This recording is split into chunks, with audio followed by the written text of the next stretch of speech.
জানো, চলো আগে বরকে চাটা দিয়ে আসি, তারপর রান্নাঘরে এসে ইডলিটা করে নেব। আমার বেশিরভাগ সময়টাই সকালবেলা থেকে দুপুর পর্যন্ত রান্নাঘরেই কেটে যায় জানো। আর আমি নতুন নতুন রান্না করতে খুবই ভালোবাসি।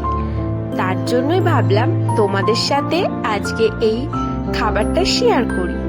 তবে এই ভিডিওটাই তোমরা রেসিপিটা জানতে পারবে না। আমি রাত্রেবেলা যখন করেছিলাম সেটা আমি রেসিপিটা সুন্দর করে দেখিয়েছি। তোমরা যদি চাও অবশ্যই আমি ভিডিওটা এডিট করে তোমাদের সাথে শেয়ার করব। দেখো, আমার সকালের ইডলিটা কিন্তু হয়ে গেছে। আমার এই যে সাজটা দেখছো, এটা একদমই ভালো না জানো। মানে ইডলিগুলো বড় বড় হয় না। তবে আমি একটা ইডলি মেকার কিনবো, তখন ভালো করে করব। চলো পাশের বাড়িতে দিয়ে আসি। এই যে আমার রেডি হয়ে গেছে ইডলি আর চাটনি। চলো পাশের বাড়িতে দিয়ে আসি এখন। है क्या घर में तेरा मम्मी? मम्मी है क्या? इडली। आज हमारे घर में सभी को उपवास है।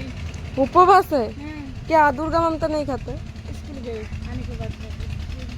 हम टेस्ट करने को देखते क्या?